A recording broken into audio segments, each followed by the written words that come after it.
तो गाइस कैसे हैं आप सब लोग। राइज ऑफ एम्परर के एपिसोड 07 के साथ हाजिर हूं। तो लास्ट एपिसोड के एंड पे हमने देखा था कि हमारा हीरो लीजी जो होता है वो डूजान को चैलेंज करता है। वो उसे कहता है कि मैं जहाँ पर इसी अरीना में तुम्हारे साथ लाइफ एंड डेथ बैटल खेलूंगा, क्या तुम जहाँ पर ये बैटल का चैलेंज एक्सेप्ट करोगे। इसी के साथ ही वो दोनों जहाँ पर फाइट करने के लिए रेडी होते हैं। एक तरफ डूजान होता है, दूसरी तरफ हमारा लीजी होता है। डूजान उसे कहता है कि मैं जहाँ पर तुम्हारी इस बात से बिल्कुल भी परवाह नहीं करता कि तुम्हारे पास कल्टीवेशन नहीं है, चाहे तुम्हारे पास कल्टीवेशन ना भी हो, लेकिन आज यहाँ पर तुम मेरे हाथ से मरने वाले हो। वजह से मेरे भाई ने अपनी जान ली, यानी कि तुम्हारी वजह से वो मरा है, तो अब यहाँ पर तुम्हें इस बात का बदला चुकाना पड़ेगा। तो मान लीजिए उसे कहता है मुझे मारने की बात तो कई लोग कितनी बार कह चुके हैं, लेकिन उसके बाद क्या हुआ, वो सभी लोग खुद ही मर गए। मुझे लगता है कि तुम्हारे डीमन सेक्टर के सभी लोगों को सिर्फ और सिर्फ लंबी लंबी बातें करना आती है और तुम लोग कुछ भी नहीं कर सकते। और इसी के साथ ही वो सभी डिसाइपल्स जो साथ खड़े होते हैं वो सभी चिल्ला कर उसे कहते हैं डूजान इसे टॉर्चर करके मारना, इसे मार डालो, इसे मार डालो, ये हमारे सेक्टर के कुछ ज्यादा इंसल्ट किया जा रहा है, इसे हमारे सेक्टर की इंसल्ट करने का बदला तो चुकाना पड़ेगा। मास्टर जू भी वहाँ पर सोच रहे होते हैं कि ये लड़का तो यहाँ पर बिल्कुल भी नहीं बचेगा, क्योंकि ये लड़का अब काफी बड़ी मुश्किल में पड़ चुका है। इसी के साथ ही वो कहता है कि चलो शुक्र है कि हमें यहाँ पर इस लड़के का ट्रायल नहीं लेना पड़ेगा, क्योंकि इस लड़के को अगर यहीं पर मर जाएगा तो फिर हमें ट्रायल लेना भी नहीं पड़ेगा और इससे हमारे सेक्टर की इंसल्ट नहीं होगी। इसी तरह से मास्टर मो कहते हैं कि अब यहाँ पर काफी ज्यादा बुरा होने वाला है। मुझे लगता है कि जब ये फाइट शुरू हो जाएगी तो उसके बाद मैं भी यहाँ पर बीच में आकर लीजी को बचा नहीं पाऊंगा। जबकि हमारा हुरैन उसे कहता है कि मास्टर मो मुझे ऐसा बिल्कुल भी नहीं लगता। अगर मैं यहाँ पर ये बात कहूँ कि हमारा लीजी जो है वो एक प्राउड डिसाइपल नहीं है, तो हाँ ये बात तो ठीक है कि उसके पास कल्टीवेशन नहीं है, ना ही वो कोई प्राउड डिसाइपल है, लेकिन मुझे लगता है कि अगर वो यहाँ पर फाइट कर रहा है, हाथों की फाइट हो या फिर वेपन्स की फाइट हो, तो मुझे लगता है कि वो यहाँ पर जीत सकता है। इसके साथ ही फाइट स्टार्ट हो जाती है तो डूजान अपनी तलवार लेकर बड़ी तेजी के साथ उसके ऊपर अटैक करने के लिए आगे बढ़ता है, जबकि हमारा लीजी उसे कहता है कि हाँ ठीक है आ जाओ। हमारा लीजी वहाँ पर जब एक स्पेशल स्टैंस में खड़ा होता है तो डूजान आगे बढ़ते हुए सोच रहा होता है कि लड़का इतना भी अमेच्योर नहीं है, यानी कि इसे पता है कि फाइट कैसे की जा सकती है। यहाँ पर इसने एक बहुत बड़ी गलती कर दी, इसका कंधा जो है वो वाइड ओपन है, यानी कि मैं डायरेक्टली उसके ऊपर अटैक कर सकता हूँ। इसी के साथ ही वो सामने की तरफ आगे बढ़ रहा होता है। जब वो आगे बढ़ रहा था अपनी तलवार को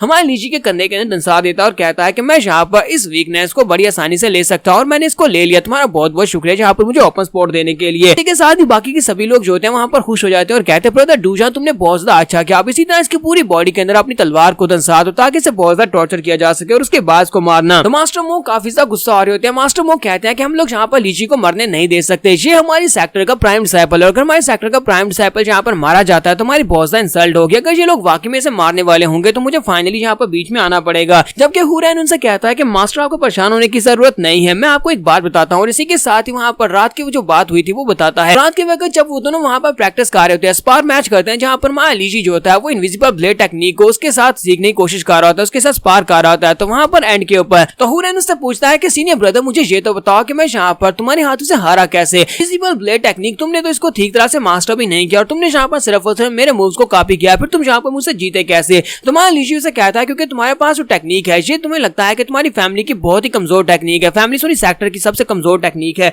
क्योंकि ये वाकई में सबसे कमजोर टेक्निक हुआ करती थी। ये एक वाइल्ड टेक्निक है जिसमें बस अपने ब्लेड्स को घुमाते जाना होता है। असल में इसको इम्प्रोवाइज किया गया था, मास्टर मिंग रैन ने खुद इस टेक्निक को इम्प्रोवाइज किया था, यानी इसको बेहतर बनाया था और उसके बेहतर होने के बाद ये टेक्निक बहुत ज्यादा बेहतर हो चुकी है। जो मैंने सीखी हुई है ये उससे ज्यादा बेहतर है, यानी तुम्हारे वाली टेक्निक से ज्यादा बेहतर है, क्योंकि तुम में से कोई भी यहाँ पर इनविजिबल ब्लेड टेक्निक को सीखना नहीं चाहता, क्योंकि सेकंड एल्डन में वहां पर यही कहा था कि ये टेक्निक तो बहुत ज्यादा लो लेवल की टेक्निक है, लेकिन असल में ये टेक्निक लो लेवल की नहीं है बल्कि एक बहुत ही हाई लेवल की टेक्निक है। हमारे सेक्टर की बुनियादी मार्शल टेक्निक हो सकती थी। अब मैं तुम्हें दिखाता हूँ कि ये कितनी ज्यादा स्पेशल है। इसी के साथ सीन प्रेजेंट में आ जाता है। जब सीन वहां पर प्रेजेंट में आता है तो हमारा लीजी अपने ब्लेड को घुमाता है और वहां पर इनविजिबल ब्लेड टेक्निक को यूज करते हुए सामने की तरफ अटैक करता है, क्योंकि दूसरी तरफ से डूजान ने अपनी तलवार उसके कंधे के अंदर दंसाई होती है, इसी वजह से वो सामने से हट नहीं पाता और उसकी तलवार जो होती है उसके सर को वहां पर सेंटर से दो हिस्सों में काट देती है, साथ उसकी बॉडी को भी वहां पर एक कट लगता है। तो मान लीजिए उसके ऊपर कट लगाने के बाद आगे बढ़ जाता है और ये देखने के बाद एल्डर शू और एल्डर हू दोनों ही काफी ज्यादा हैरान होते हैं और कहते हैं ऐसा कैसे हो गया, और सभी डिसाइपल्स भी देखकर बहुत ज्यादा हैरान हो रहे होते हैं, क्योंकि वहां पर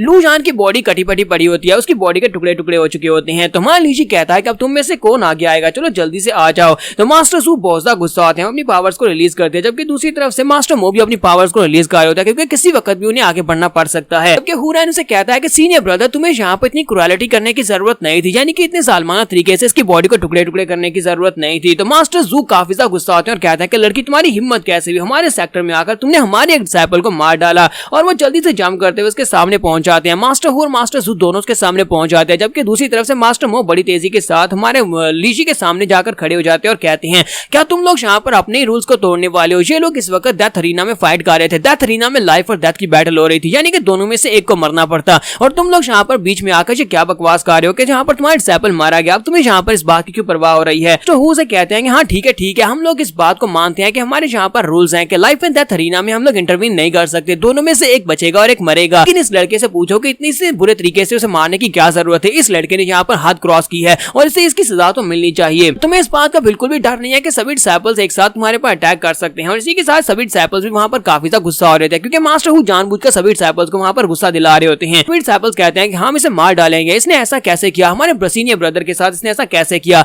और इसी के साथ उन्हें ऊपर से आवाज आती है, डीमन किंग ऊपर से उनसे कहता है कि सभी लोग खामोश हो जाओ। थंडर इलेक्ट्रिसिटी दिखाई देती है, वो उन सभी लोगों से कहते हैं कि तुम सभी लोग यहाँ पर ऐसा कैसे कर सकते हो। तो वो लोग कहते हैं जो तुम्हारे ग्रैंड एल्डर हैं। मास्टर हु और मास्टर सू दोनों वहाँ पर उनके सामने घुटने टेक देते हैं और बाकी के सभी डिसाइपल्स भी उसके सामने घुटने टेक देते हैं और कहते हैं ग्रैंड एल्डर प्लीज हमें माफ कर दे। तो ग्रैंड एल्डर उन सब लोगों से कहते हैं कि डूशान जहाँ पर अपनी गलती की वजह से मारा क्योंकि वो बहुत ज्यादा कमजोर था, उसने यहाँ पर खुद इस लड़के को चैलेंज किया था। लाइफ एंड डेथ अरीना में फाइट का मतलब यही होता है कि एक मरेगा और एक जिंदा रहेगा। तुम लोग यहाँ पर मास्टर ली को कुछ भी नहीं कहोगे, तुम लोग यहाँ पर मास्टर ली को नुकसान नहीं पहुंचाओगे, क्योंकि वो हमारा एक मेहमान और ऊपर से वो एक प्राइम डिसाइपल है एक सेक्टर का और यहाँ पर शादी के लिए है ट्रायल देने के लिए। इसी वजह से मैं चाहता हूँ कि तुम सभी लोग यहाँ पर उसे मेहमान की तरह ट्रीट करो, जल्दी से उसके ट्रायल को स्टार्ट करो। मैं यहाँ पर क्लींजिंग सेक्टर के लोगों से भी यही कहना चाहूंगा कि जैसे यहाँ पर ट्रायल खत्म हो जाएगा उसके बाद चुपचाप यहाँ से वापस अपने क्लींजिंग सेक्टर में चले जाना और दोबारा यहाँ पर मत आना। तो मान लीजिए उसकी बात सुनने के बाद कहता है कि मुझे भी यहाँ पर तुम्हारी बिल्कुल ही परवाह नहीं है और जहाँ पर जल्दी से अपने उस बेकार से ट्रायल को स्टार्ट करो। मैं यहाँ पर ज्यादा देर रुकना भी नहीं चाहता, अपने ट्रायल को स्टार्ट करो ताकि हम लोग यहाँ से जा सकें। मैं यहाँ पर बहुत ज्यादा बोर हो रहा हूँ, अगर मैं यहाँ पर और ज्यादा बोर हो गया तो फिर मैं अपना एंटरटेनमेंट खुद ही ढूंढ लूंगा और यहाँ पर तुम्हारे और बहुत सारे डिसाइपल्स मरेंगे। मास्टर हु की बात सुनने के बाद कहते हैं लड़के तुम यहाँ पर काफी ज्यादा जख्मी हो तो तुम्हें यहाँ पर रेस्ट करने की जरूरत है। अगर तुम यहाँ पर रेस्ट नहीं करना चाहते और अभी आप इसी कंडीशन में यहाँ पर अपने ट्रायल को स्टार्ट करना चाहते हो तो हमें इस बात से कोई फर्क नहीं पड़ता, तो चलो जल्दी से हमारे साथ आ जाओ। इसी के साथ ही मास्टर हु से कहता है कि हम यहाँ पर तुम्हारे 2 टेस्ट लेने वाले हैं। पहला टेस्ट जो होता है, पहला टेस्ट वो क्योटिक हार्ट फॉरेस्ट है। तुम्हें क्योटिक हार्ट के 14 लेवल्स को पार करना होगा। देखते हैं कि तुम कौन से लेवल तक जा पाते हो। तुम इस फॉरेस्ट के लेवल्स को पार कर पाए तभी तुम यहाँ पर इस ट्रायल को पास कर पाओगे। यहीं पर हमें क्योटिक हार्ट फॉरेस्ट के बारे में बताया जाता है। क्योटिक हार्ट फॉरेस्ट जो है इसको स्पेशली उनके जो ग्रैंड मास्टर हुआ करते थे जिनका नाम सेंट विर्चुअस पैरागॉन था, उसने यहाँ पर इस क्योटिक हार्ट फॉरेस्ट को एस्टैब्लिश किया था और यहाँ पर इसके 14 लेवल्स बनाए थे ताकि यहाँ पर डिसाइपल्स की विल पावर को चेक किया जा सके। बहुत सारे डिसाइपल्स यहाँ पर आते हैं अपनी विल पावर को चेक करने के लिए और इसके 14 लेवल्स और 14 लेवल में जैसे जैसे आप पहले से आगे की तरफ बढ़ते जाते हैं तासे वैसे वैसे इनकी डिफिकल्टी लेवल बढ़ती जाती है। जब आप लोग यहाँ पर इसके ऊपर चलना स्टार्ट करते हैं, पहले स्टेप के ऊपर पहुंचते हैं, इसी के साथ ही वहाँ पर आपको इल्यूशंस दिखाई देना स्टार्ट होती है। पहले लेवल के ऊपर इल्यूशंस बहुत ज्यादा कमजोर होती है, लेकिन आगे जाते जाते इल्यूशंस इतनी ज्यादा स्ट्रॉन्ग हो जाती है कि तुम्हें वहाँ पर बिल्कुल रियलिस्टिक फील होता है।